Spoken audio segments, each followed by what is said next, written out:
کیونکہ تو انہی کی امت ہے نا۔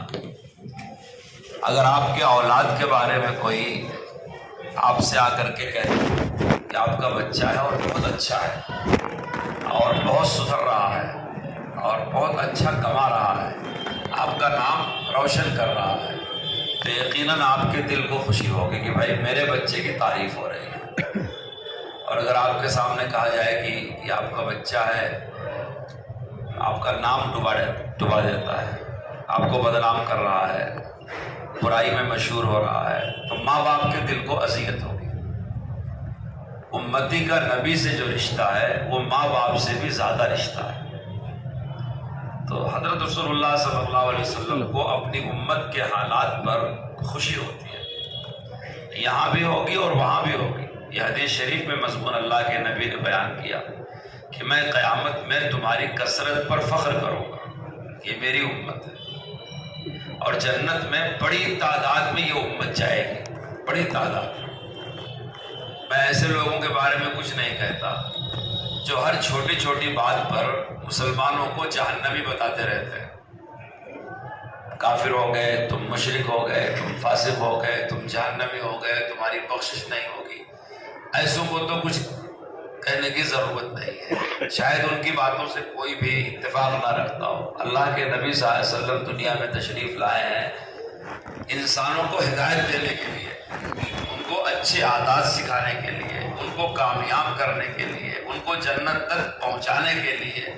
اب ایسا آدمی جو سب کو جہنمی بتائے، جہنم کا راستہ دکھائے، وہ تو نبی والا کام کرنے والا نہیں ہو سکتا، وہ نبوت کے مقصد کو سمجھ ہی نہیں رہا ہے۔ نبی کی آمد دنیا میں، اور خاص طور سے رحمت للعالمین محمد رسول اللہ کی آمد دنیا میں انسانوں کو کامیاب کرانے کے لیے ہوئی ہے، ان کو ناکام کر کے ان کو جہنمی، فاسق، فاجر، گنہگار، بدکار بتانے کے لیے نہیں۔ تو ایک احساس جو ہم میں سے ہر ایک کو پہلے نمبر پر ہو جانا چاہیے وہ یہ کہ ہم محمد رسول اللہ صلی اللہ علیہ وسلم سے ایک رشتہ رکھتے ہیں۔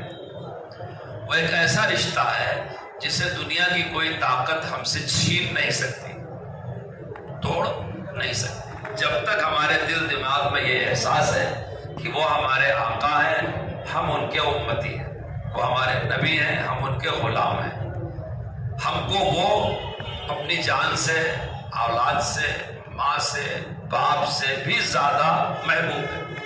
کوئی محبت اس دل میں ان کے برابر نہیں ہو سکتی۔ ایک یہودی عالم تھا، بہت بڑا عالم تھا، اس نے ایک بہت مفصل مقالہ لکھا تھا، بہت مفصل مقالہ۔ یہودیوں کے پاس ایک مذہب ہے، اسے طالمود کا مذہب کہتے ہیں، اور ان کے نبی بھی ہیں، موسیٰ علیہ السلام، یوسف علیہ السلام، ادریس علیہ السلام۔ عیسائیوں کے پاس ایک مذہب ہے، اسے عیسائیت کہتے ہیں، ان کی ایک آسمانی کتاب ہے، اسے بائبل کہتے ہیں، اور ان کے نبی ہیں جن کا نام عیسیٰ علیہ السلام۔ اور بھی چھوٹے موٹے مذہب ہیں۔ ہمارا ملک تو مذہبوں کا گہوارہ ہے، ہر برادری کا مذہب ہے، ہر برادری کے دیوی دیوتا ہیں، سب کے الگ الگ پوجا پاٹ کے طریقے ہیں۔ اس نے اپنے مفصل مقالے میں لکھا تھا کہ جتنی بھی قومیں اللہ کے وجود پر، نبی پر، پیغمبر اوتار پر، آسمان سے اترنے والی آسمانی کتاب یا صحیفے پر یقین رکھتی ہیں، اس میں سب سے زیادہ تعلق اپنے نبی سے کس قوم کا ہے؟ محمد رسول اللہ صلی اللہ علیہ وسلم کو دنیا میں تشریف لائے ہوئے 1500 سال پورا ہو رہا ہے، کچھ کم بیش ہوگا، 1446 یا 45 آئے، بہت سے لوگ 45 میں، تو ہم لوگوں کو عربی تاریخیں بھی یاد نہیں رہتی۔ اصل میں قاری صاحب ایسا ہے کہ تنخواہیں بھی ہم کو انگریزی حساب سے ملتی ہیں، تو یاد نہیں رہتی، اس لیے ہم نے اپنے مدرسوں میں عربی حساب سے تنخواہیں جاری کیا ہے۔ آپ مظاہروں میں جا کے معلوم کر لیں، وہاں بھی عربی سے تنخواہ ملتی ہے، تو مسجدوں میں بھی نہیں لکھا رہتا، کم سے کم عربی تاریخیں یاد۔ اس سلسلے میں عورتیں زیادہ مستحق ہیں کہ ان کو عربی مہینے کے نام بھی یاد رہتے ہیں، عربی مہینے کی تاریخیں بھی یاد رہتی ہیں، سال بھی یاد رہتا ہے. آپ کبھی معلوم کر کے دیکھ لیں، بہت سی خوش نصیب عورتیں پیر اور جمعرات کا روزہ بھی رکھتی ہیں اور ایام 20، 13، 14، 15 کا بھی روزہ رکھتی ہیں. ایسی عورتیں ہیں جن کی نسلوں میں اللہ کے نیک بندے پرورش پاتے ہیں، پیدا ہوتی ہیں، اور انہی کی دعائیں ہمارے تمہارے کام آتی ہیں. ہم کو تو رمضان بھی یاد نہیں رہتا کب شروع ہوگا. رمضان کا چاند نظر آیا سوچتے ہیں ذرا آنکھ مچولی کر لیں، ایک دن اور مل جائے، اور عید کا 28 کھرچنا شروع کر دیتے ہیں. کہاں نکلا، کب نکلا. 4:30 بجے سے ہی فون آنا شروع ہوتا ہے، کیونکہ آسام میں غروب پہلے ہوتا ہے، پنجاب میں بعد میں ہوتا ہے، احمد آباد میں اور ٹائم. ہمارے ہندوستان میں تقریباً 1 گھنٹے کا فرق ہے غروب میں. اس وقت بھی آپ دیکھ لیں دہلی میں نماز ہو رہی ہے، مغرب کی اذان ہو رہی ہے 5:45 42 پر ہو رہی ہے، لیکن اسی ملک میں کئی جگہ ابھی عصر کی نماز 5:15 بجے ہو رہی ہے اور مغرب کی 6:30 بجے ہو رہی ہے. تو عید کے دن تو پہلے سے ہی پوچھنا شروع کر دے چاند ہوا، چاند ہوا، چاند ہوا. تو صرف عید اور بقرعید کوئی چاند نہیں نکلتا، 12 مہینے کا چاند نکلتا ہے نا. تو عورتوں کو ماشاءاللہ چاند کے مہینے بھی یاد ہیں، چاند کی تاریخیں بھی یاد ہیں. یہ تو میں نے ضمناً کہہ دیا. ہم مرد اس بارے میں کمزور ہیں، ہم کو چاند کی تاریخوں کا اہتمام کرنا چاہیے، کیونکہ یہ سنت ہے اور یہ ہماری تاریخ ہے. اس کو تاریخ ہجری اور تاریخ قمری کہتے ہیں. آپ جب پرانے بادشاہوں کے فرامین دیکھتے ہوں گے دلی وغیرہ کے میوزیم میں، تو اس کے نیچے عربی مہینے کی تاریخ لکھی رہتی ہے. آج کل پڑھا لکھا طبقہ بھی ان باتوں کا اہتمام نہیں کرتا. انگریزی تاریخ ہماری ضرورت ہو سکتی ہے، لیکن عربی تاریخ یاد رکھنا یہ ہماری علامت ہے، ہماری شناخت ہے، ہمارا عرف ہے، ہماری تہذیب ہے، ہمارا دین ہے. میں عرض کر رہا تھا نبی پاک صلی اللہ علیہ وسلم کو دنیا میں تشریف لائے ہوئے 1400 سال کا وہ بیش ہو رہا ہے. 1500 مان لیں، 1500 سال مان لیں. دنیا کی عمر تاریخ جاننے والے بتاتے ہیں کئی ہزار سال ہے. سب سے چھوٹی عمر جو تحقیق میں آئی ہے 6000 سال سے زیادہ. تو اس پڑھے لکھے آدمی نے ایک مقالہ تیار کیا جس میں ہر قوم کی خصوصیت لکھا، ہر قوم، اور اس کا پیمانہ یہ تھا کہ کس قوم کو اپنے مذہب سے زیادہ تعلق ہے یا کم تعلق ہے. اب ظاہر بات ہے کم اور زیادہ تعلق کا پیمانہ کیا ہے؟ یہ عمل ہے تو محبت زیادہ ہے، یہ عمل ہے تو محبت کم ہے. اچھا ساری چیزیں ہیں، قرآن شریف اللہ کا کلام ہے، دین ہے، شاعر اسلام ہے. ان سب چیزوں کے بیچ میں ایک نبی پاک صلی اللہ علیہ وسلم کی ذات پاک ہے.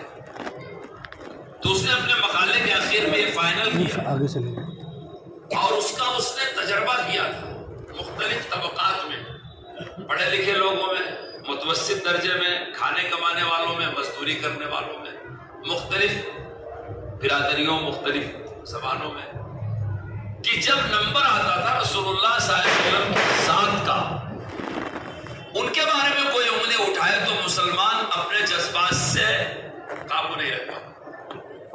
یہ جذباتی تعلق مسلمان کو اپنے پیارے نبی صلی اللہ علیہ وسلم سے ایک جذباتی تعلق آزادی سے پہلے کا قصہ ہے، اسی دلی کا قصہ ہے.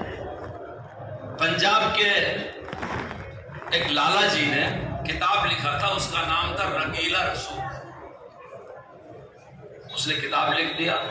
اس کتاب میں کچھ باتیں ایسی دانستہ شامل کی گئی جو نبی پاک صلی اللہ علیہ وسلم کی شان میں گستاخی تھی. جیسے اب ہنگامہ ہو رہا ہے، ہنگامہ ہوگا. مسلمانوں کی مشکل کیا ہے؟ مسلمانوں کی مشکل یہ ہے اگر ہمارے نبی کی شان میں گستاخی کرنے والا کوئی عیسائی ہے، اس سے پہلے کارٹون کسی نے بنایا تھا ڈنمارک میں، تو عیسائیوں کے نبی کے بارے میں ہم تو کچھ نہیں کہہ سکتے نا، چونکہ عیسیٰ علیہ السلام ہمارے بھی نبی ہیں. ہماری مشکل تو کیسی ہے؟ عیسیٰ علیہ السلام کی امی حضرت مریم کے نام سے قرآن میں ایک سورت ہے. وہ آدمی مسلمان ہو ہی نہیں سکتا جو اللہ کے کسی ایک نبی کا بھی انکار کر دے. قرآن کہتا ہے ہم نے کچھ کا نام بیان کیا، کچھ کا نام نہیں. منہم من قصصنا منہم من لم نقصص علیک، جتنے کا نام قرآن میں آیا ہے ہم ان کو بھی اللہ کا نبی مانتے ہیں، اور اگر کسی نبی کا نام نہیں آیا ہے، اس کا واقعہ، تذکرہ، قصہ، ذکر ہے، ہم اس پر بھی ایمان لاتے ہیں۔ تو ہماری مشکل یہ ہے کہ ایک کرسچن، ایک عیسائی محمد الرسول اللہ کو اپنا نبی نہیں مانتا، ان کی شان میں گستاخی کرتا ہے، لیکن ہم اس کے نبی کی شان میں گستاخی نہیں کر سکتے کیونکہ وہ ہمارے بھی نبی ہیں۔ ایک یہودی ہمارے نبی کی شان میں گستاخی کرتا ہے، مگر ہم ان کے نبی موسیٰ علیہ السلام کی شان میں گستاخی نہیں کر سکتے۔ اچھا، قرآن ہم کو کہتا ہے وَلَا تَسُبُّوا الَّذِينَ يَدْعُونَ مِن دُونِ اللَّهِ فَيَسُبُّوا اللَّهَ عَدْوًا بِغَيْرِ عِلْمٍ۔ قرآن کی عجیب ہدایت ہے۔ قرآن کہتا ہے کہ جو غیر اللہ کی پرستش کرنے والے قومیں ہیں، تم ان کے معبودان باطل کو برا نہ کہو، کیونکہ اگر تم ان کے ان معبودوں کو برا کہو گے تو وہ پلٹ کے تمہارے سچے معبود کو برا کہیں گے۔ تو ایک عجیب مشکل میں ہے۔ ہم کو اللہ نے اخلاق کی تعلیم دیا، نبی نے اخلاق کی تعلیم دیا، ہم کو یہ سکھایا گیا ہے کسی کے گالی کے جواب میں دعائیں دو، کوئی زخم دے تو اس کو معاف کر دو۔ اسلام اس لیے ہمارے نبی کی شان رحمت للعالمین ہے۔ اب اس کشمکش کے بیچ میں ہمارے جذبات سے آج نہیں، ہر زمانے میں کھلواڑ کیا گیا۔ خود نبی پاک صلی اللہ علیہ وسلم کے زمانے میں مدینے میں اسما نام کی ایک یہودیہ رہا کرتی تھی، اور اس کا مستقل پیشہ تھا رسول اللہ کی برائی کرنا۔ ابو رافع کے نام سے ایک یہودی تھا، اس کا آپ دیکھو گے جتنی اسلام کی تاریخ پرانی ہے اتنا ہی قرآن کے دشمنوں کی تاریخ بھی پرانی ہے، سنت دشمنوں کی تاریخ بھی پرانی ہے، حاسدین کی تاریخ بھی پرانی ہے۔ تو یہ کوئی نئی صورتحال آپ کے ساتھ نہیں ہو رہی ہے۔ ان تمام چیزوں کے بیچ میں ایک ایسی دولت ہے جو مسلمانوں سے ختم ہی نہیں ہو رہی، وہ وہی دولت ہے کہ جتنا مسلمان کو والذین آمنوا اشد حبا للہ، ایمان والوں کو اپنے خدا سے، ایمان والے کو اپنے نبی سے جو محبت ہے وہ دوسرے لوگوں کو اپنے بنائے ہوئے، اپنے اختیار کیے ہوئے خداؤں اور ماننے والے نبیوں کی ذات سے محبت نہیں۔ یہ کھلی کتاب ہے، پوری دنیا کا اس پر اتفاق ہے، اور لوگ سمجھتے ہیں کہ مسلمانوں سے دولت چھین لو، جان مار دو، چھوٹا معاملہ اجاڑ دو، چھوٹا معاملہ۔ سامنے سے لیکن پوسٹر بھی آئے، اگر ان کے نبی کی شان میں کچھ کیا تو مسلمان بالکل ایسا بے قابو ہوتے ہیں اور اس طرح سے اپنی جان پر کھیل جائے، کیونکہ وہ برداشت کرنے کی قوت رکھتے ہی نہیں۔ آپ نے سنا ہوگا تریپورہ میں فساد ہوا، میں تریپورہ فساد میں گیا تھا، مجھے حضرت نے بھیجا تھا، فساد کے بعد پہنچا۔ ایک نوجوان لڑکا، اس کی 2-3 دکانیں چل گئی تھی اور بہت غریب گھر کا تھا۔ میں ایک جگہ تک پہنچنے میں کامیاب رہا جہاں کچھ تھوڑا سا بھی نقصان ہوا۔ تریپورہ کے لوگ جب ان کے گھر میں لڑکی پیدا ہوتی ہے تو وہ اگر کا درخت لگا دیتے ہیں، جس سے خوشبو نکلتی ہے، اود کا درخت سمجھ میں آتا ہے۔ ادھر لڑکی بڑی ہوتی جاتی ہے، ادھر درخت بڑا ہوتا جاتا ہے۔ 15, 16, 17 سال 20 سال میں اس درخت کو کاٹ کر کے فروخت کر دیتے ہیں، اس کے فروخت کرنے کے قوانین ہیں۔ ان درختوں سے اتنی آمدنی ہوتی ہے کہ بچی کی شادی کرنے کا، بڑے قیمتی درخت۔ تو فسادیوں نے گھروں کے آنگنوں تک گھس کر کے ان درختوں کو کاٹ دیا تھا، چھوٹے درختوں کو توڑ دیا تھا۔ ایک کچن میں گھس کر کے ایک عورت کے گلے میں سونے کا ہار تھا، ایسے ہاتھ ڈال کے کھینچ کر سونے کا ہار ٹوٹ گیا، لے کر کے بھاگے تھے۔ مجھے حضرت نے بھیجا تھا، میں نے کہا ہر مظلوم تک پہنچو۔ گیا، کسی نے کہا ہمارا ہار گیا، کسی نے کہا ہمارا گھر گیا، کسی نے کہا ہمارا دروازہ توڑ دیا، کسی نے کہا مسجد چلا دیا۔ ایک نوجوان ملا، بڑا دیندار نہیں تھا، دیکھنے پر اگر وہ نام نہ بتائے تو مسلمان بھی معلوم نہیں۔ اس کی دکان جل کر کے راکھ ہو گئی تھی، کوئلہ ہو گئی تھی۔ میں اس کی دکان میں گیا، وہاں کی زبان بنگلہ ہے اور تریپورہ کی زبان ہے، وہ تھوڑی تھوڑی اردو بولتا تھا۔ اس کی بات میں ڈائریکٹ سمجھ سکا، اور باتوں کے بیچ میں ترجمہ تھے۔ ہوئی آنکھ سے یہ کہا کہ ہماری دکان مکان سب جل گئی، ہم کو کوئی غم نہیں ہے۔ انہوں نے اس دکان کے سامنے کھڑے ہو کے ہمارے نبی کو جو برا کہا ہے، یہ دکھ دل سے نہیں مٹ رہا ہے۔ دکان کا نہ تو یہ سب ختم، لیکن میرے سامنے میرے نبی کے بارے میں جو کہہ دیا وہ دکھ میرے دل سے نہیں جا رہا ہے، اس کا کچھ کرو، حضرت سے کہو کہ اس کا کچھ کرو۔ مجھے فوراً یاد آیا، ہندوستان میں راجہ طاہر کی حکومت تھی، اور راجہ طاہر کی حکومت میں مسلمانوں کا ایک قافلہ ایک کشتی میں جا رہا تھا، سمندری قذاقوں نے ان کو لوٹا تھا۔ اس میں سے کسی ایک عورت نے مسلمانوں کے بادشاہ کے پاس دمشق کے نام پہ خط لکھ کر کے دیا تھا کہ تمہاری سلطنت ہو اور ایک مسلمان عورت کی عزت پر ہاتھ ڈالا جائے، میں تم سے مدد چاہیے۔ کیسے وہ خط پہنچا ہوگا، کتنے دنوں سے پہنچا ہوگا، کن مرحلوں سے؟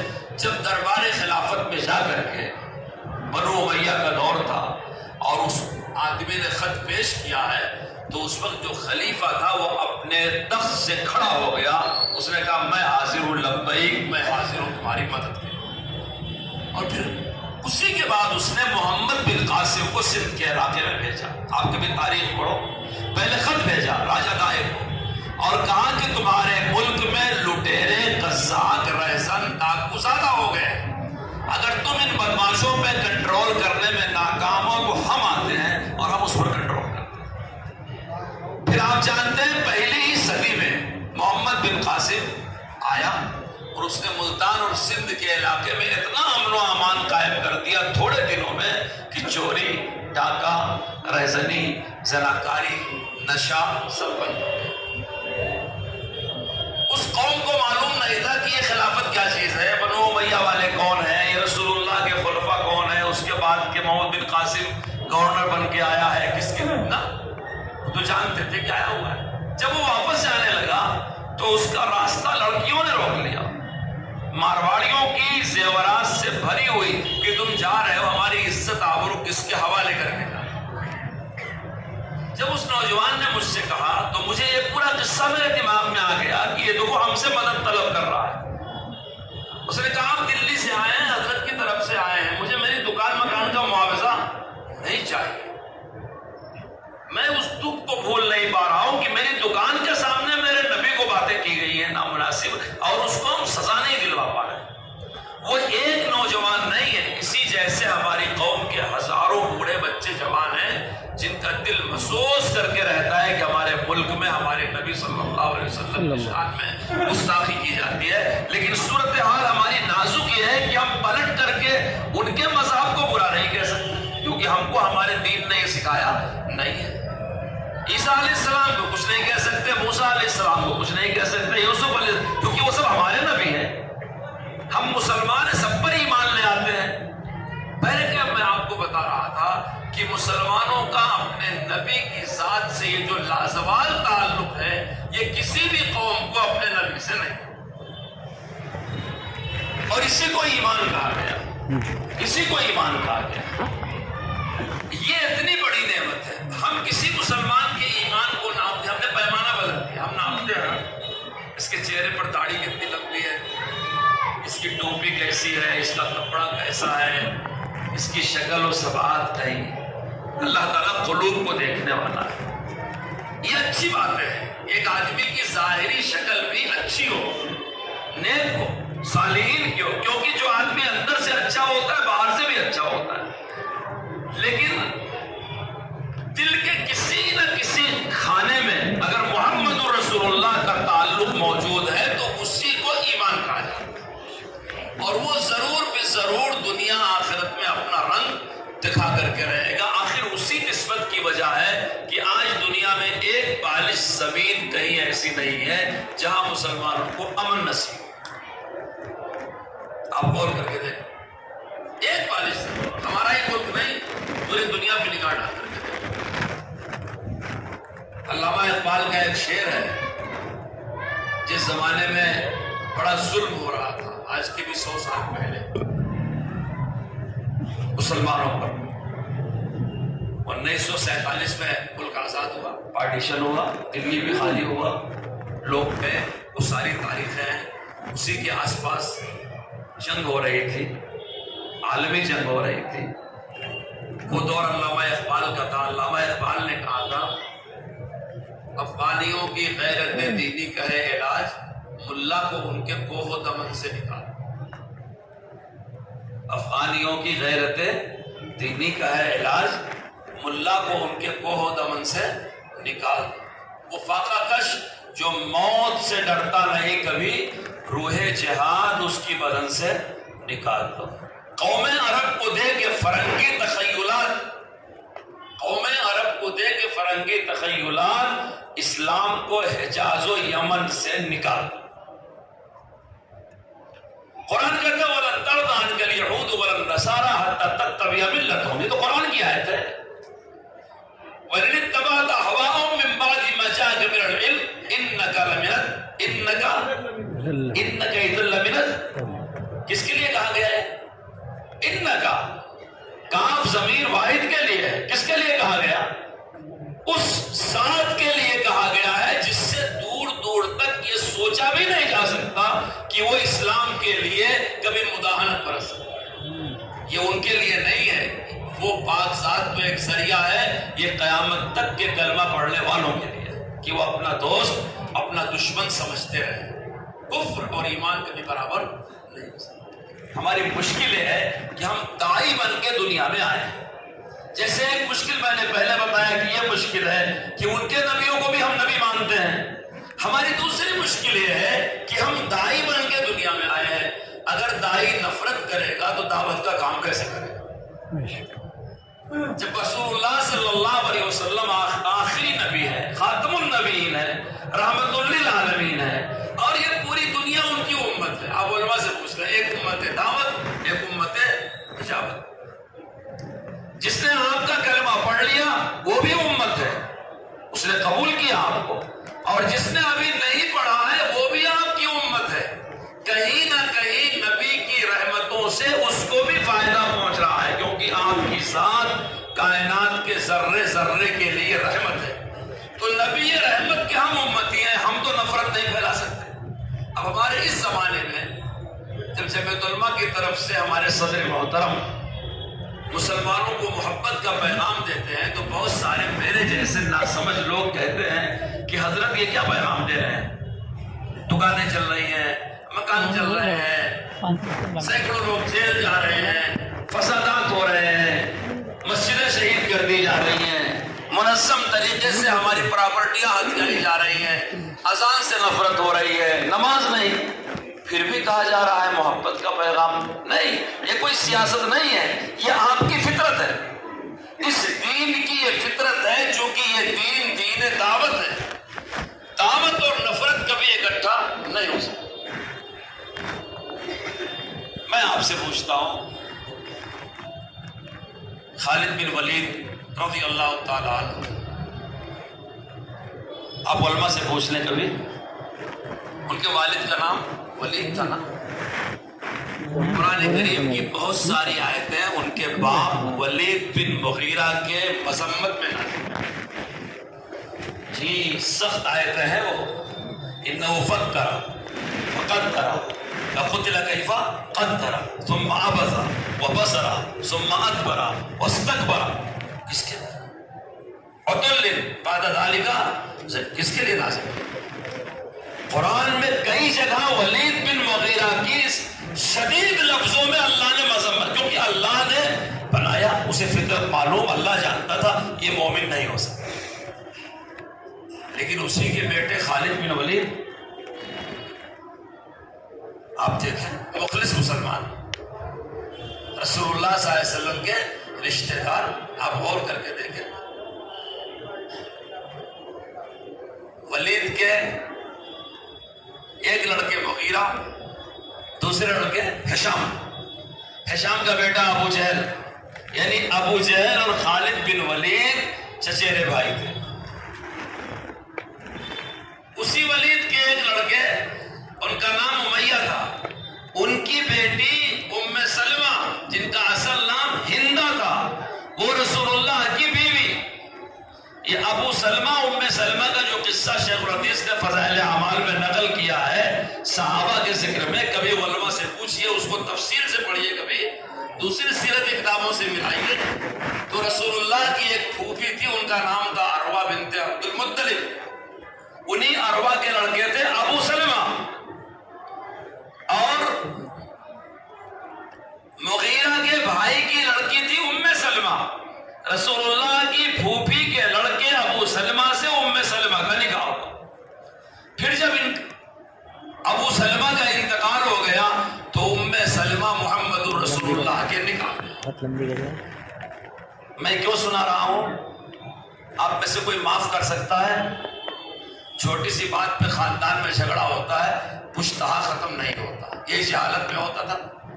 اوس و خزرج کی جنگ مدینے میں صدیوں پرانی تھی، بنو امیہ، بنو کلب، بنو ہشام، قریش وغیر قریش کی جنگ مکے میں صدیوں پرانی تھی۔ ارے تھی کہ نہیں؟ سب کو کس نے ختم کیا؟ ان نفرتوں کو محبت میں کس نے تبدیل کیا؟ محمد رسول اللہ۔ کس کا ایمان قبول کیا؟ ابو سفیان۔ فتح مکہ والی رات ان کی جرات نہیں تھی کہ خود بخود سامنے آ جائیں، حضرت عباس سے کہا مجھے محمد رسول اللہ کے پاس لے جاؤ۔ جی، عباس بن عبد المطلب رسول اللہ کے چچا، اور عجیب اتفاق ہے، خالد بن ولید کی ماں، عباس بن عبد المطلب کی بیوی، اور محمد رسول اللہ صلی اللہ علیہ وسلم کی ایک بیوی، تینوں ایک باپ کی تین بیٹیاں تھیں۔ یعنی ایک رشتے میں خالد بن ولید رسول اللہ صلی اللہ علیہ وسلم کی سالی کے لڑکے، یعنی آپ ان کے خالو جان ہوتے تھے۔ اس لیے حدیث شریف میں بعض ایسی روایتیں مروی ہیں جو گھر کے اندر کی ہیں۔ خالد بن ولید گھر کے اندر اسی خالہ کی وجہ سے جایا کرتے تھے۔ حضرت عباس کی بیوی، رسول پاک کی بیوی، خالد بن ولید کی ماں، جن کا نام تھا لبابہ صغرا۔ آپ غور کر کے دیکھیں، وہ ابو سفیان جس نے پوری زندگی دشمنی میں گزارا تھا، تکلیف پہنچانے کا کوئی ذریعہ باقی نہیں رکھا، رسول اللہ صلی اللہ علیہ وسلم کے چچا حمزہ بن عبد المطلب کو شہید کرنے کے لیے اسی سفیان کی بیوی ہندا نے وحشی کو آزاد کرنے کا وعدہ کیا تھا، اور جب وہ شہید ہوئے ہیں تو ان کی لاش کے ساتھ بہت بے حرمتی کی گئی، اور غربت کا یہ زمانہ تھا کہ ان کو پورا کفن میسر نہیں ہو سکتا۔ لیکن فتح مکہ کی رات حضرت عباس رسول اللہ کے خچر پر بیٹھا، حبشہ کے بادشاہ نے رسول پاک صلی اللہ علیہ وسلم کو ایک خچر ہدیہ بھیجا تھا۔ جی، سفید تھا، کان بڑے تھے، بڑا اچھا خوبصورت تھا۔ حضرت عباس نے فتح مکہ سے ایک رات پہلے وہی لیا اور اس پہ بیٹھ کے وہ دیکھ رہے تھے، خوش ہو رہے تھے نا، کیونکہ ان کے بھتیجے رسول اللہ تھے۔ 12,000 صحابہ آئے تھے مدینہ منورہ سے فتح مکہ کے لیے، 12,000۔ جب آپ نے ہجرت کیا تو کتنے ہزار گئے تھے؟ 2 گئے تھے، ابو بکر صدیق اور محمد رسول اللہ۔ آج کے 8 سال پہلے اسلام شروع ہوتا ہے ایک نبی ایک امتی سے، ہجرت کے سفر میں یہ 2 تھے بس، بریدہ اسلمی درمیان میں آ کے ملے، ایک خادم تھے اور ایک رہبر تھے۔ اور عجیب اتفاق ہے کہ وہ نبی جو ساری کائنات کا رہبر ہے، اس نے ہجرت کے سفر میں جس کو اپنا رہبر لیا ہے وہ غیر مسلم تھا۔ یہ میں کوئی نئی بات نہیں بتا رہا، آج بہت سارے لوگ کفر و ایمان کا معیار ایسا بنائے ہوئے ہیں، غیر مسلموں سے ساتھ نہیں کر سکتے، بات نہیں کر سکتے، شیئر نہیں کر سکتے۔ یا اللہ، آپ کون سے اسلام پر عمل کر رہے ہو؟ وہ نبی جو کائنات کا رہبر اور کائنات کا ہادی ہے، اس نے ہجرت کے سفر میں جو گائیڈ لیا ہے، وہ گائیڈ، وہ رہبری کرنے والا آدمی بھروسے مند ہے۔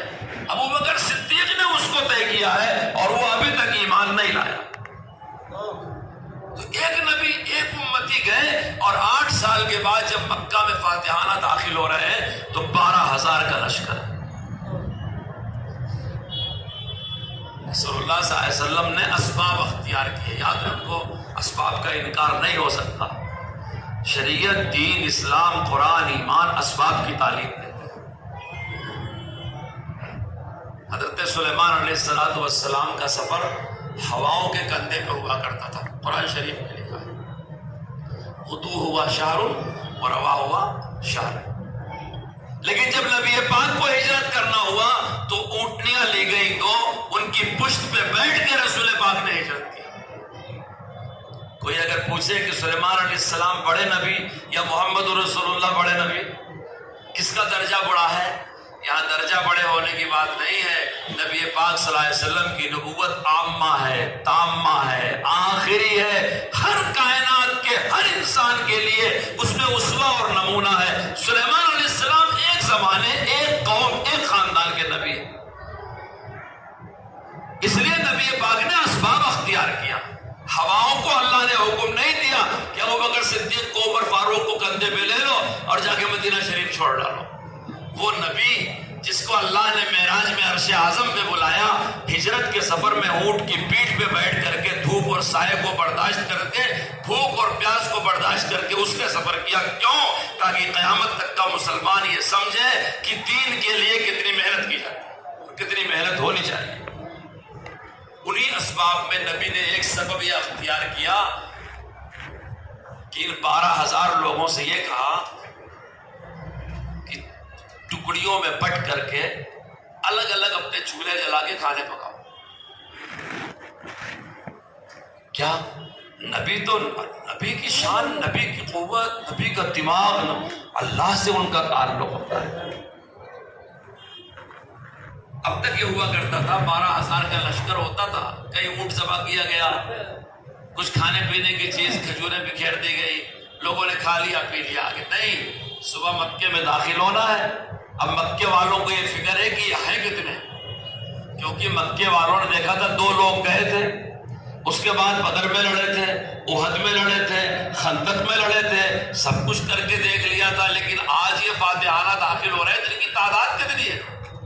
رسول اللہ صلی اللہ علیہ وسلم نے چولہے الگ الگ جلوا دیے. مکہ شریف کے چاروں طرف چولہے جل رہے ہیں. اب مکے کے چودھری جب باہر نکلے دیکھا یا اللہ کتنے ہیں, صحیح تعداد کا اندازہ ہی نہیں ہو رہا ہے. حالانکہ صحیح تعداد 12,000 تھی. اسی درمیان میں حضرت عباس رسول اللہ کے خچر پہ بیٹھ کر کے گشت لگاتے ہیں. بچے ہیں ہمارے مدرسے کے اور ابو سفیان ملے, کہا مجھے محمد کے پاس لے جاؤ.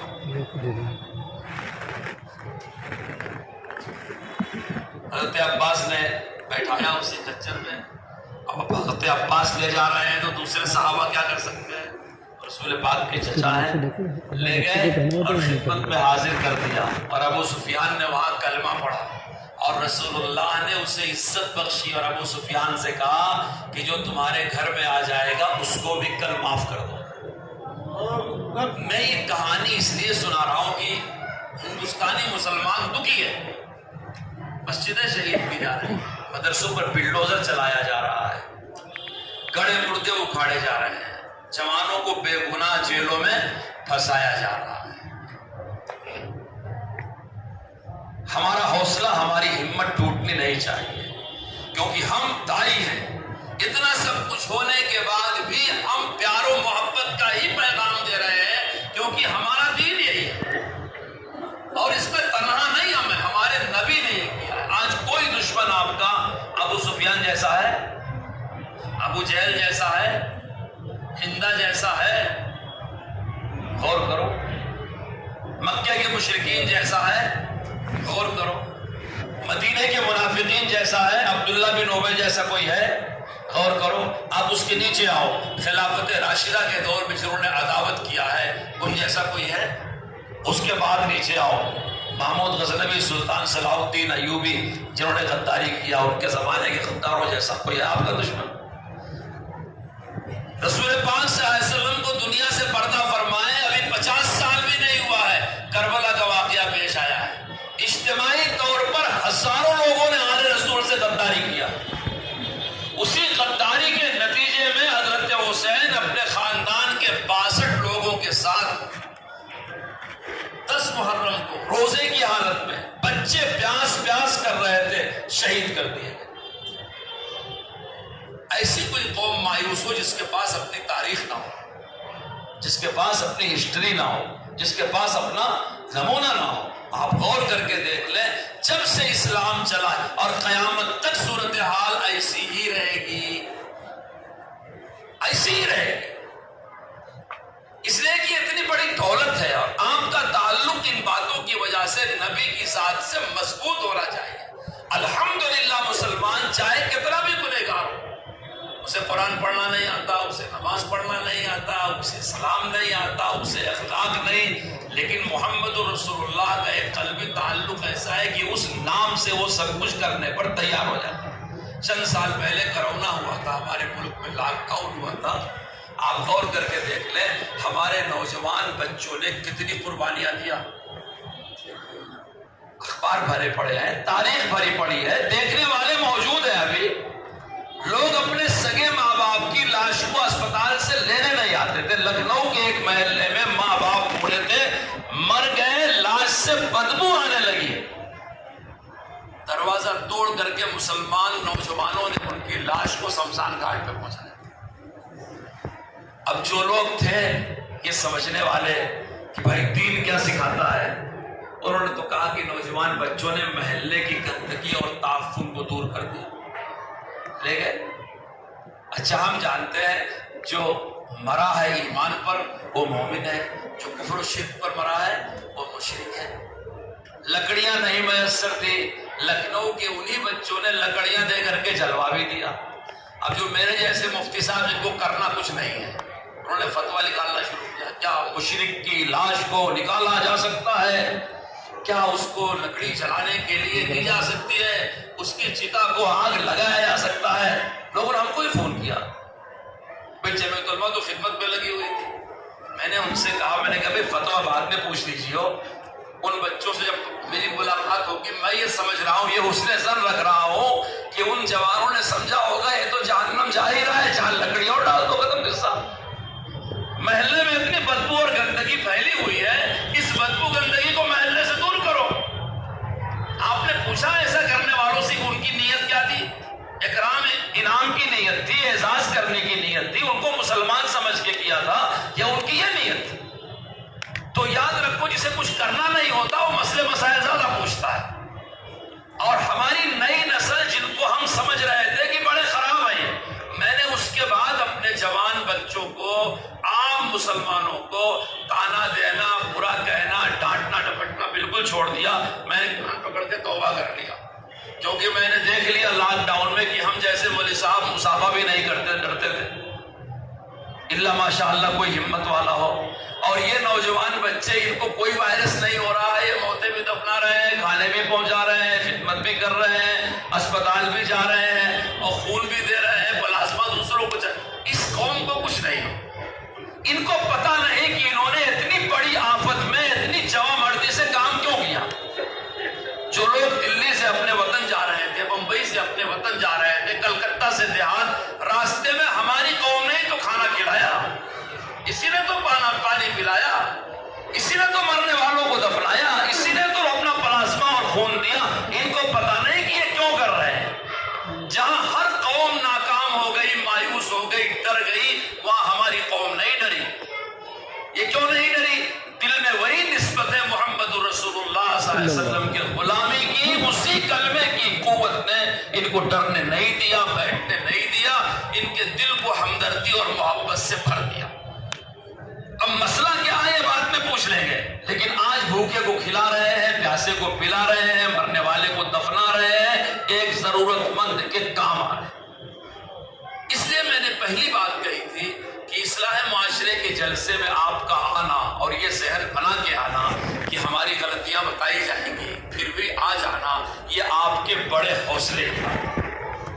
کیونکہ ہماری جو غلطیاں ہیں وہ بتانا بھی ضروری ہے. یہ غلطیاں بتانا آپ کو ذلیل کرنے کے لیے، آپ کی تحقیر کے لیے، آپ کو برا کہنے کے لیے بالکل نہیں. یہ مذاکرہ اس لیے ہوتا ہے کہ ہم سب اپنی اصلاح کے لیے فکر مند ہیں، اور جہاں جہاں ہم سے غلطی ہو رہی ہے ان غلطیوں کی ہم اصلاح کرتے ہیں.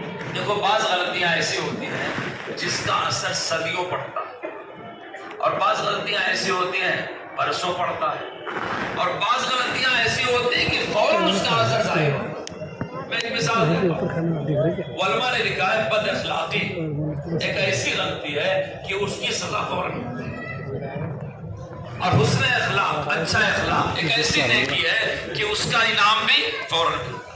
آپ کا جی چاہے کبھی برت کر کے دیکھ لو. لیکن بعض غلطیاں ایسی ہیں اس کے اثرات دیر سے پڑتے ہیں. میں نے ابھی دنیا کے حالات کا تذکرہ کیا. آپ کے یہاں 3 نومبر کو جلسہ ہونا ہے. حضرت مولانا ارشد صاحب دامت برکاتہ میں اللہ تعالیٰ برکت عطا فرمائے. حضرت نے 3 نومبر کو تحفظ آئین کے عنوان سے اندرا گاندھی انڈور اسٹیڈیم میں مسلمانوں کو اکٹھا کرنے کا ارادہ کیا ہے. ہمارا ملک ہے، اس کے لیے ہماری قربانیاں ہیں، ہم کو کوئی روک نہیں سکتا. ہم اپنے مسئلے مسجدوں میں، مدرسوں میں، گلیوں میں، بازاروں میں، اسمبلیوں میں، انڈور ہال میں، پارلیمنٹ میں، آفسوں میں کہیں پیش کر سکتے ہیں. ہمارا ملک ہے. اگر کسی سے کوئی غلطی ہو رہی ہے سدھار بھی سکتے ہیں. ہم کو یہ حق مل رہا ہے. ہمارے پڑوس میں چائنا ہے. 1901 یعنی آج سے 123 سال پہلے ہمارے دوسرے پڑوس پہ ہے میانمار، جس کو برما کہتے ہیں. وہاں بھی 1901 اور 2 میں مسلم آبادی چائنا میں ہندوستان سے زیادہ تھی، اور برما کا مسلمان بھی بڑا کھاتا پیتا، بڑا خوشحال تھا. جو لوگ دارالعلوم دیوبند میں پڑھے ہیں انہوں نے دیکھا ہوگا پرانی بلڈنگوں پر تاجران جرم رنگون لکھا ہوا ہے. یعنی رنگون کا شہر ایک ایسا مالدار شہر تھا کہ وہاں سے ہر دینی جماعت کو پیسہ ملتا تھا. جیسے آج کا دلی اور بمبئی سمجھ لو. دلی کا تاجر دین کے لیے بڑی بڑی قربانیاں دیتا ہے. جو لوگ مظاہر علوم سے پڑھے ہوئے ہیں وہ جانتے ہوں گے کہ مظاہر علوم کے ناظم مولانا شاہ حسن اللہ صاحب رام پوری رحمۃ اللہ علیہ جو حضرت تھانوی کے خلیفہ تھے، وہ مظاہر علوم آنے سے پہلے رنگون برما میں ہی خدمت انجام دے رہے. حضرت مدنی رحمۃ اللہ علیہ کی آپ سوانح پڑھیں گے تو دارالعلوم نے انتظام کیا تھا مکاتب وغیرہ قائم کریں گے، کچھ دینی کام کریں گے. تو اس پروگرام کو لے کے ایک وفد رنگون اور برما گیا تھا کہ اگر وہاں کے تاجروں کے سمجھ میں آ گیا کہ یہ کام ضروری ہے تو وہ بہت مدد کریں گے. انگریزی دور میں یہ ایک ہی تھا. اسی زمانے میں جب دنیا میں عالمی جنگ چل رہی تھی اور شہنشاہیت بادشاہت ختم ہو رہی تھی، دنیا کا منظر بدل رہا تھا، تو ہمارے بزرگوں نے ہندوستان میں تنظیم بنائی. اس کا نام رکھا جمعیت علماء ہند. کیوں؟ تاکہ یہاں کے مسلمانوں کے حقوق کی حفاظت کی جا سکے. انہیں اکابر نے تبت کے مسلمانوں سے کہا کہ آپ کے یہاں انقلاب آ رہا ہے، حالات بدل رہے ہیں، آپ بھی تنظیم بنا لیں، اور تنظیم قانون کے دائرے میں بنائیں، سیکولر بنیادوں پر بنائیں، اپنی ذمہ داریاں اٹھائیں اور اپنے حقوق کے لیے جدوجہد کریں. ان لوگوں نے اس چیز کو اپنے تقدس کے خلاف سمجھا.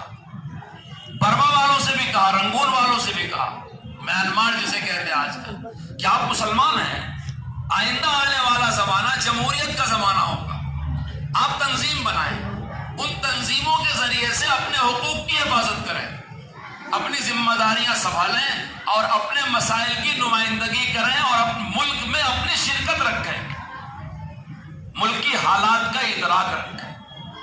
وہاں مدرسے بھی تھے، مسجدیں بھی تھیں، ائمہ بھی تھے، علماء بھی تھے، مشائخ بھی تھے.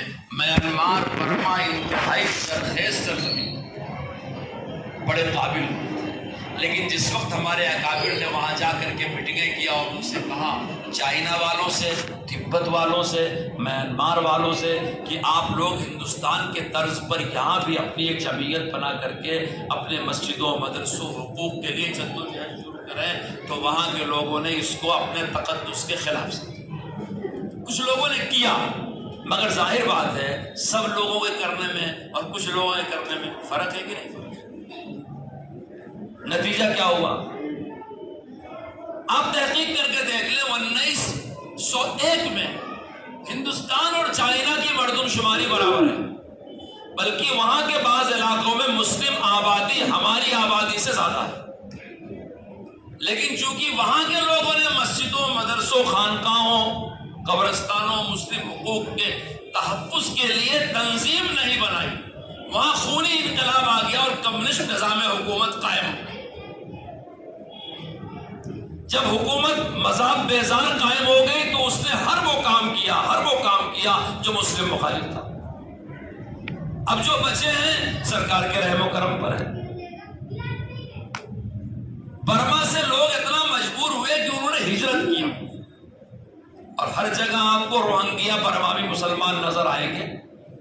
میں کہتا ہوں اگر ہمارے بزرگوں کی بات انہوں نے 100 سال پہلے، جب ہمارے اکابر جا کر کے یہ کہتے تھے کہ آپ تنظیم بناؤ، آپ فکر کرو، آپ مشورے کرو، آپ ملک کو ملت کے مسائل میں مداخلت رکھو، دخل دو، آپ کی سرزمین ہے، آپ کا ملک ہے، وغیرہ وغیرہ، اگر انہوں نے اس زمانے میں کام شروع کیا ہوتا تو آج روہنگیا مسلمانوں کو یہاں ذلت کے ساتھ بہانہ لینا پڑتا۔ آج چائنا سے وہ خبریں نہ آتی جو خبریں آئیں۔ ایک بڑے عالم دین نے بڑی اچھی بات لکھی ہے، کہا اندلس میں اگر ایک مولانا الیاس جیسا کوئی پیدا ہو جاتا تو اندلس کی سرکار ختم نہیں ہو سکتی۔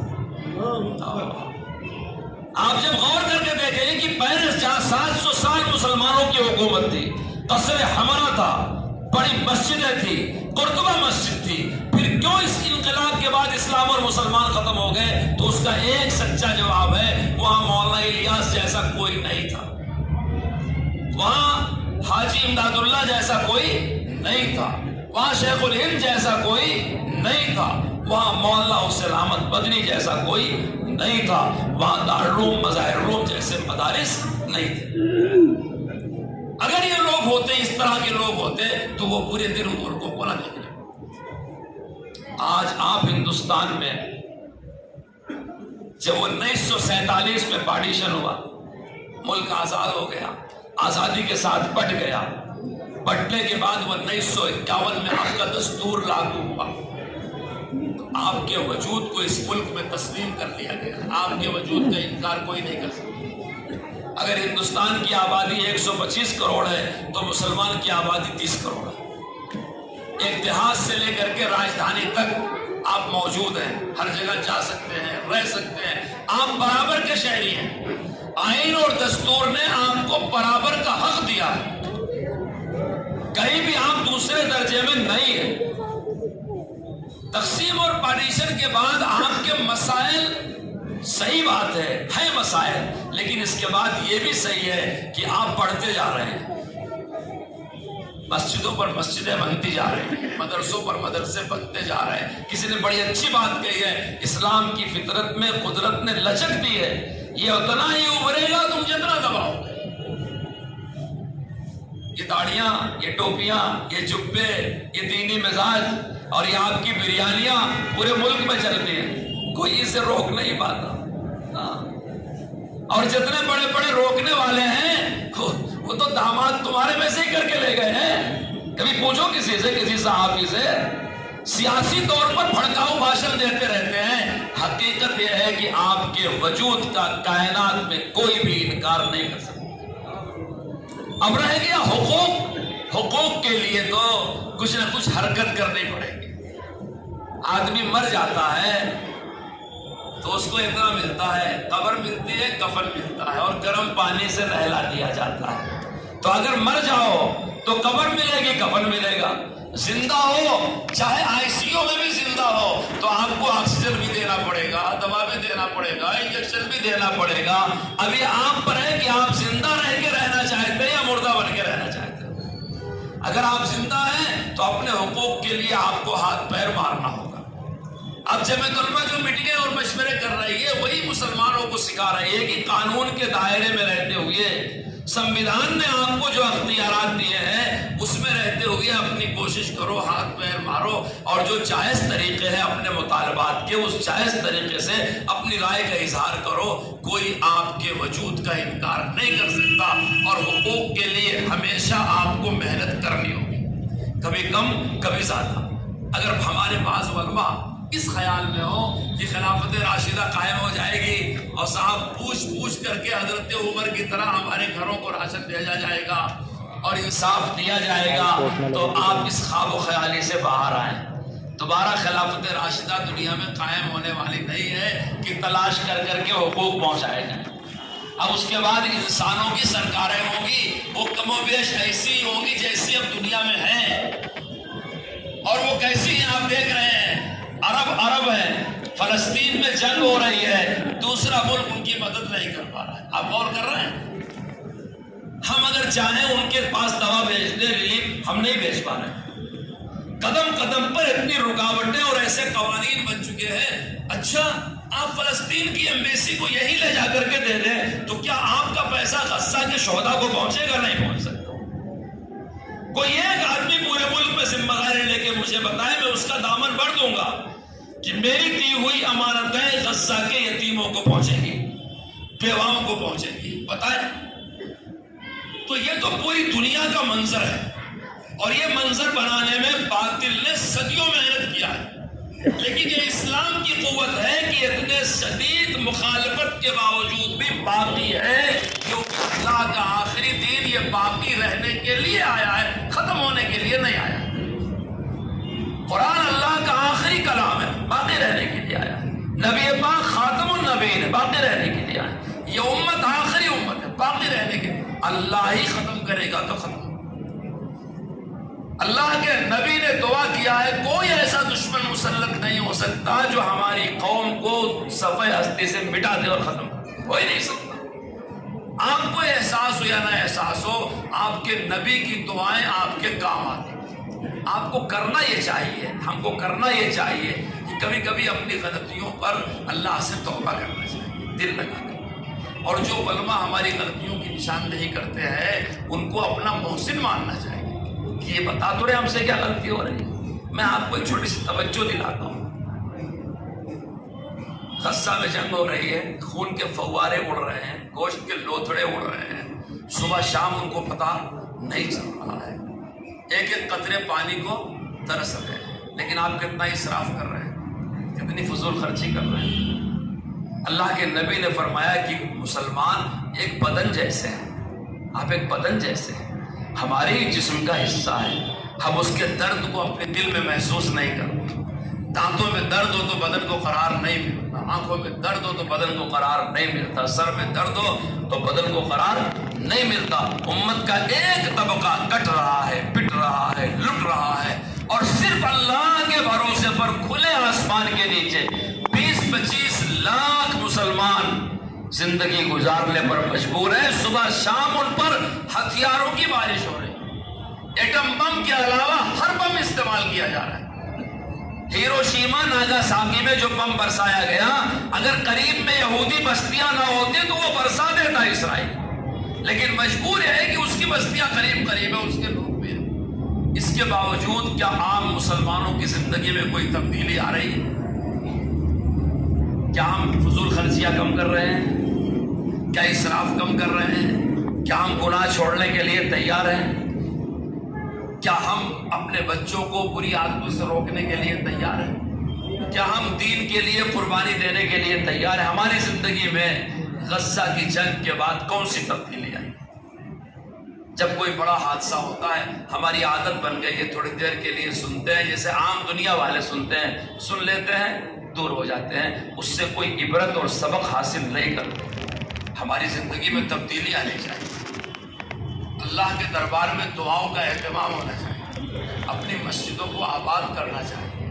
وہاں کی یتیم اور بیواؤں کو سوچ کے اپنے سماج کے یتیم اور بیوہ کا سہارا بننا چاہیے.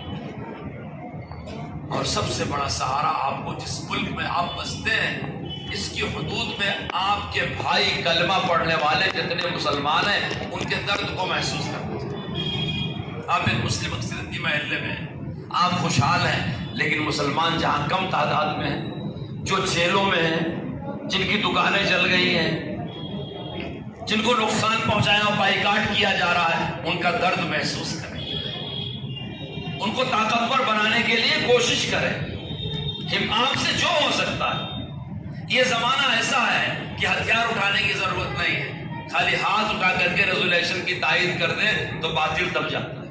خالی بڑی تعداد میں آپ کہیں اکٹھا ہو کر کے دستور کے دائرے میں اپنے غصے کا اظہار کر دیں، بات کی ٹھنڈا ہو۔ سن 2000 میں یو پی اسمبلی نے ایک قانون بنایا تھا مدرسوں کے بارے میں۔ حضرت مولانا اسد صاحب رحمۃ اللہ علیہ نے اس قانون کو نام دیا تھا کالا قانون۔ اور مجھے یاد پڑتا ہے کہ گجرات صدر جمہوریت ہے، اسی رام لیلا میدان میں اس کالے قانون کے خلاف مولانا اسد صاحب نے جمعیت علماء کی میٹنگ بلائی۔ اللہ اس مرد مجاہد کی قبر کو نور سے بھر دے۔ حضرت شیخ الاسلام مولانا مدنی کے صاحبزادے تھے۔ اس اجلاس میں حضرت نے کہا کہ میں نے آج ان مسلمانوں کو بلایا ہے یہ کہنے کے لیے نہیں کہ قانون واپس لے لو، یہ کہنے کے لیے نہیں بلایا ہے۔ یہ زندہ قوم کے لوگ ہیں، یہ ہماری قوم ہے، ہم نے قربانیاں دے کے ملک آزاد کرایا ہے، اور ہمیں تمام ظلم کو برداشت کر کے ملک کی تعمیر و ترقی میں حصہ بھی لے رہے ہیں۔ کبھی جمعیت علماء کے ورکروں نے توڑ پھوڑ نہیں کیا ہے، آتش زنی نہیں کیا ہے، امن خراب نہیں کیا ہے، ملک کا قانون ہاتھ میں نہیں لیا ہے۔ سب کچھ تکلیف اٹھانے کے بعد ان کی زبان کھلتی ہے تو یہ کہتے ہیں قانون کی کارروائی ہونی چاہیے، قانون کی پاسداری ہونی چاہیے۔ حضرت نے کہا ہم نے اس بہادر قوم کو اس لیے نہیں بلایا ہے کہ ان لاکھوں کے سامنے ہم آپ سے کہیں کہ کالے قانون کو واپس لے لو، ہم نے اس لیے بلایا، ہم اعلان کرتے ہیں کہ تم نے جیسے یو پی میں یہ قانون بنایا ہے اسے لاگو کر کے دکھاؤ، ہم توڑ کے دکھاتے ہیں۔ سمجھ رہے ہو؟ آپ اس قوم کے فرزند ہو، اس قوم کے آپ لوگ ہو، قانون تو بنتا رہے گا بگڑتا رہے گا، ایکٹ بنتا رہے گا بگڑتا رہے گا، کسی قانون کے پاس ہونے کا جو پروسیس ہے اس کے فیل ہونے کا بھی وہی پروسیس ہے۔ زندہ قوموں کی زندگی میں بہت ساری ایسی منزلیں آتی ہیں، میں ان لوگوں کی رائے سے متفق نہیں ہوں جو قوم کو مایوس کر دیتے ہیں۔ صاحب قانون بن گیا، بن جانے دو، کل کو اس کے خلاف بھی بنے گا۔ ہمارے کانسٹیٹیوشن میں کتنے امنڈمنٹ نہیں ہوئے ہیں، آئے دن کتنے قوانین کی اصلاح نہیں ہوتی۔ ہم کو جذبات میں آنا، قانون ہاتھ میں لینے اور اللہ سے دعائیں کرنی ہوگی۔ آپ کی قیادت کرنے والے علماء اور ائمہ ہیں، دنیا میں کہیں بھی کسی ملک میں، یاد رکھو لیڈرشپ عالم کے ہاتھ میں نہیں ہے۔ ہم نے بنگلور میں حرم کے ایک امام صاحب کو دعوت دیا تھا، حضرت مولانا ارشد صاحب دامت برکاتہم نے احسان فرمایا تھا، ان کو بنگلور بلایا تھا۔ ڈاکٹر محمد صالح آل طالب ان کا نام تھا۔ انہوں نے خانہ کعبہ کے سائے میں ایک دن جمعہ میں تقریر کیا اور خطبہ دیا۔ اس خطبے میں محمد بن سلمان جو سعودی کا بادشاہ ہے اس کی بعض باتوں پر تنقید کیا۔ پولیس نے نماز نہیں پڑھانے دیا، ہتھکڑی پہنا کر کے جیل ڈال دیا، آج بھی جیل کی سلاخوں کے پیچھے۔ سمجھا آپ نے؟ جب امریکہ نے افغانستان پر بمباری شروع کیا تو مولانا اسد صاحب رحمۃ اللہ علیہ نے امریکی مصنوعات کے بائیکاٹ کی تجویز منظور کی، پورے ملک میں نافذ ہوئی۔ لیکن جب یہی ریزولوشن عرب ملکوں میں گیا، حالانکہ عراق جل چکا تھا اور کابل جل رہا تھا، وہاں کے اماموں اور عالموں کی جرات نہیں ہوئی کہ اپنی سرکاروں کے خلاف وہ اس فتوے کو اتار سکے۔ آپ کو ڈرنے کی ہمت ہارنے کی ضرورت نہیں ہے، آپ کے قائد علماء ہیں۔ آپ ان ممبروں اور محراب کی قیمت اور طاقت کو کم نہ سمجھیے، ان کی پشت پہ اللہ کی نصرت اور مدد ہے۔ یہ شرف دوسری قوم کو نہیں حاصل ہے کہ علماء وہاں قیادت کرتے اور شریعت کی روشنی میں اپنی قوم کو لے کے چلتا ہوں۔ جمعیت علماء ایک دینی جماعت ہے، اس کے سارے کام شریعت کی روشنی میں ہوتے ہیں۔ آپ کو اعتماد کرنا چاہیے، آج بھی اور کل بھی۔ جب ایسا موقع آئے کسی مسلم مسئلے پر آپ کو بلایا جا رہا ہے، آپ حاضر ہو جائیں، وقت دے دیں، اور اتنا انا کا مسئلہ نہ بنائے صاحب قانون منظور ہو گیا گویا کہ ہمارا سب کچھ چھن گیا۔ بہت سے لوگ آپ کو ایسا مایوس کر کے بات کرتے ہیں، ہم آپ کو ایسے مایوس نہیں کرتے۔ جتنے سخت قوانین آپ کے خلاف پاس ہو رہے ہیں اس سے بھی سخت پاس ہو سکتے ہیں، لیکن انشاءاللہ ہماری ترقی اس سے بھی زیادہ مضبوط ہوگی، اسے کوئی روک نہیں سکتا۔ کیوں؟ اس لیے کہ ہمارے ہاتھ میں دامن ہے جناب رسول اللہ صلی اللہ علیہ وسلم۔ ہم دلی میں بیٹھے ہوئے ہیں، انگریز یہاں آیا تھا، سراج الدولہ کو انگریزوں نے 1757 میں شکست دے دی۔ وہ بنگال کا گورنر تھا، بڑا طاقتور گورنر تھا۔ 1757 اور 1799 میں 50 سالوں کا بھی زمانہ نہیں گزرا کہ اس نے سلطان ٹیپو شہید کو شہید کر دیا، یعنی سراج الدولہ شہید، ان کا سارا نظام ختم، انگریزوں کا قبضہ پورے بنگال پورے بہار پہ ہو گیا۔ سری لنکا پٹن میں 4 مئی 1799 میں سلطان ٹیپو شہید ہو گئے، پورے مدراس پر انگریزوں کا قبضہ ہو گیا۔ 1803 میں انگریز دلی میں داخل ہوا، یہاں کے مغل بادشاہ سے ایگریمنٹ کر لیا کہ ملک بادشاہ کا، خلق خدا کی، حکم انگریز کمپنی کا۔ 1822 اور 23 میں سیدین کی تحریک چلی، سید احمد شہید، شاہ اسماعیل شہید، وہ پنجاب بالا کوٹ میں شہید کر دیے گئے۔ کتنی ناکامیاں ہوئی؟ 1757 کی، 1799 کی، 1803 کی۔ شاہ عبدالعزیز محدث دہلوی نے 1803 میں اسی دلی میں بیٹھ کر کے فتویٰ دیا تھا کہ اب انگریزوں کی مخالفت فرض ہو گئی، اور اسی فتوے کی وجہ سے بالا کوٹ کی جنگ ہوئی تھی، ہجرت ہوئی تھی۔ ہمارے بہت سارے علماء جہاد وہاد کی بات پوچھتے ہیں، معافی کے ساتھ چاہتا ہوں آپ کا مطالعہ نہیں ہے، ہجرت اور جہاد ایک ساتھ فرض ہوتے ہیں، یاد رکھو۔ آپ اس کا فلسفہ سمجھو، بغیر ہجرت کے جہاد فرض نہیں ہوتا۔ پیسفل علاقے میں، قانون کے علاقے میں، معاہدے کے علاقے میں، امن کے علاقے میں جہاد نہیں ہے۔ یہاں کا جہاد یہی ہے کہ اپنی قوت کو ظاہر کرو، قانون کے دائرے میں رہتے ہوئے اپنے اجتماعات کرو، اپنے مراسم اور دینی کام کو خود انجام دو، کسی کے بھروسے پہ نہیں۔ مذہبی آزادی کا مطلب یہ ہے کہ آپ اپنا مذہب جاری کرنے میں کسی کے محتاج نہیں، خود اپنی جان مال سے اپنے مذہب کو آپ طاقتور بناؤ، اپنے دین کو ترقی دو۔ جو قوم 1757 میں شکست کھائی ہوئی ہے، 1799 میں شکست کھائی ہوئی ہے، 1803 میں شکست کھائی ہوئی ہے، 1823 میں شکست کھائی ہوئی ہے، 1857 میں پھر وہی قوم باہر آتی ہے اور شاملی کی جنگ ہوتی ہے، بہادر شاہ ظفر کا زمانہ ہے۔ آپ اس قوم کے افراد ہیں جس کی ڈکشنری میں شکست لکھا ہی نہیں ہے۔ مومن کبھی ہارتا نہیں، حکمت عملی تبدیل کرتا ہے۔ اب پھر گنو، 1757 کی ناکام جنگ، لیکن اس نے کھاد کا کام دیا، ان شہیدوں کے خون نے آپ کے چمن میں نئے پودے اگائے۔ 1799 میں سلطان ٹیپو شہید ہوئے، ان کے خون سے نئی قوم پیدا ہوئی، نئے جذبات ملے۔ 1803 میں شاہ عبدالعزیز نے فتویٰ دیا، مسلمانوں کو اجاڑا گیا، بے اثر کیا گیا، مدرسوں پر بلڈوزر چلایا گیا، مدرسہ رحیمیہ کو اسی دلی میں ختم کر دیا گیا۔ لیکن اس شکست کے بعد ہماری قوم کے حوصلے اور بڑھے، سیدین کی شہادت کے بعد بالا کوٹ میں قوم کے حوصلے اور بڑھے، 1857 کی شاملی کے جنگ اور انقلاب کے بعد قوم کے حوصلے اور بھی بڑھے۔ جتنا زیادہ اس قوم کو کاٹا گیا، لوٹا گیا، پیٹا گیا، اتنا ہی مسلمانوں کے حوصلے بڑھتے گئے۔ انجام کار 1947 میں انگریز ہندوستان چھوڑ کے جانے پر مجبور ہوا، جس کا یہ دعویٰ تھا کہ ہماری حکومت میں سورج کبھی نہیں ڈوبتا، اور لوگوں نے قسمیں کھا رکھی تھی کہ ہندوستان سے انگریزی سرکار نہیں جا سکتی۔ جیسے آج بہت سارے لوگ ان فرقہ پرستوں کو مائی باپ کہتے ہیں، اس وقت بہت سارے ہندوستانی غدار جو مجاہدین آزادی کے چغل خور تھے، وہ انگریزوں کو اپنا مائی باپ سمجھتے تھے۔ لیکن ان علماء کرام نے جو مجاہدین آزادی ہے، اتنی محنت کیا کہ انگریز نے ہندوستان چھوڑ دیا۔ آپ اس قوم کے نام لینے والے ہیں، آپ کے طلاق کے خلاف ایکٹ بن جائے، ایجوکیشن کے خلاف بن جائے، اور بن جائے، اور بن جائے، اور بن جائے، لکھ کے رکھ لو، کوئی آپ کو ختم نہیں کر سکتا، کیونکہ آپ کے ہاتھ میں دامن ہے محمد رسول اللہ کا۔ آپ کو 1757 نہیں ختم کر سکا، 1799 نہیں ختم کر سکا، 1803 نہیں ختم کر سکا، 1823 نہیں ختم کر سکا، 1857 نہیں ختم کر سکا، 1947 نہیں ختم کر سکا، تو یہ چپندی شروع میں آپ کو ختم کر دے گا۔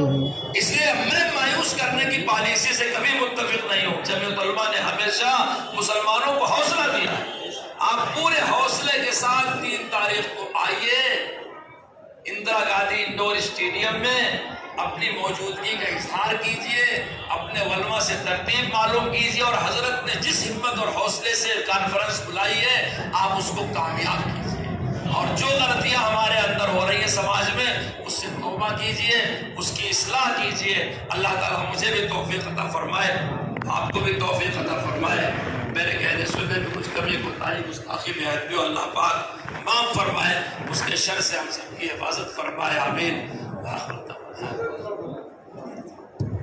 ربنا آتنا في الدنيا حسنة وفي الآخرة حسنة وقنا عذاب النار اللهم صل على سيدنا اللهم جنبنا من الفتن ما ظهر منها وما بطن اللهم أعنا على ذكرك وشكرك وحسن عبادتك وتلاوتك لا الہ الا العالمین۔ اس میں بیٹھنا ہو قبول فرما، کہنے سننا ہو قبول فرما، اسلام اور مسلمانوں کا بول بالا فرما، باطل کا منہ کالا فرما، دین کے لیے کی جانے والی ہر کوشش کو کامیاب فرما، دین کے خلاف ہونے والی ہر سازش کو ناکام فرما۔ ہمارے جو بڑے بوڑھے دنیا سے چلے گئے ان کی مغفرت فرما۔ یا اللہ ہم میں جو بیمار ہیں ان کو شفا عطا فرما۔ حاضرین کے دل میں جو جس طرح کی ضرورت ہوگی اپنے فضل کی ضروریات کو پورا فرما۔ یا اللہ جن کے بچے اور بچیاں میں نکاح ہیں ان کا نکاح کرا دے۔ یا اللہ جو شادی شدہ بے اولاد ہے ان کو نیک صالح اولاد عطا فرما۔ یا اللہ جو ماں باپ اپنی اولاد کی نافرمانیوں سے پریشان ہیں ان کے اولاد کو فرما بردار بنا دے۔ یا اللہ ہماری بے روزگاری کو دور فرما، غربت کو دور فرما، رزق کی تنگی کو فراخی سے تبدیل فرما، وسعت اور برکت کے ساتھ حلال روزی عطا فرما۔ یا اللہ اپنی رحمتوں والے کام کرنے کی توفیق عطا فرما، عذاب والے کام سے ہماری حفاظت فرما۔ یا اللہ ہم تمام چھوٹے بڑے گناہوں پہ آپ کے گھر میں نادم ہیں، سچے دل سے توبہ کرتے ہیں۔ یا اللہ آپ معاف فرما دیں، آپ بہت معاف فرمانے والے ہیں۔ انفرادی اجتماعی دونوں قصور اور گناہ کو معاف فرما دیں۔ یا اللہ ہماری نصرت فرما دیں، ہماری مدد فرما دیں، ہمارے جوان بچے اور بچیوں کو حیا عفت پاک دامنی عطا فرما دیں۔ یا اللہ ہماری وہ مشکلات جس کا ہمیں علم ہو گیا ہے اسے بھی دور فرما دے، اور باطل کی وہ سازشیں اور مشکلات جس کا ہمیں علم نہیں ہوا ہے یا اللہ ان کو بھی ناکام فرما دے اور دور فرما دے۔ عافیت کے ساتھ، عزت کے ساتھ دین پر عمل کرنے کی توفیق عطا فرما۔ جب تک ہماری نسلیں اس دنیا میں رہیں دین پر ثابت قدمی عطا فرما۔ دین پر عمل کرنے کے لیے جو رکاوٹیں ہیں اسے دور فرما۔ جب ہمارا آخری وقت ہو تو قلب اور ایمان کی موت عطا فرما۔ قبر حشر کی ساری منزلیں آسان فرما دے، ہم سب کو بلا حساب کتاب کے جنت کا داخلہ عطا فرما دے، جنت میں اپنا دیدار نصیب فرما دے، اپنی دائمی رضا عطا فرما دے۔ یا اللہ حضرت محمد رسول اللہ کا ساتھ عطا فرما دے۔ یا اللہ ہماری ساری دعاؤں کو جو ہم نے پہلے کیا اب کر رہے ہیں آئندہ کریں گے، یا کسی کے دل میں کوئی نیک دعا ہے یا کسی نے ہم سے کہنے کی نیت کیا تھا، یا اللہ سارے لوگوں کی دعاؤں کو محض اپنے فضل و کرم سے اپنے پیارے نبی محمد رسول اللہ کے وسیلے سے قبول و منظور فرما لے۔ سبحان ربک رب العزت عما یصفون وسلام علی المرسلین والحمد للہ۔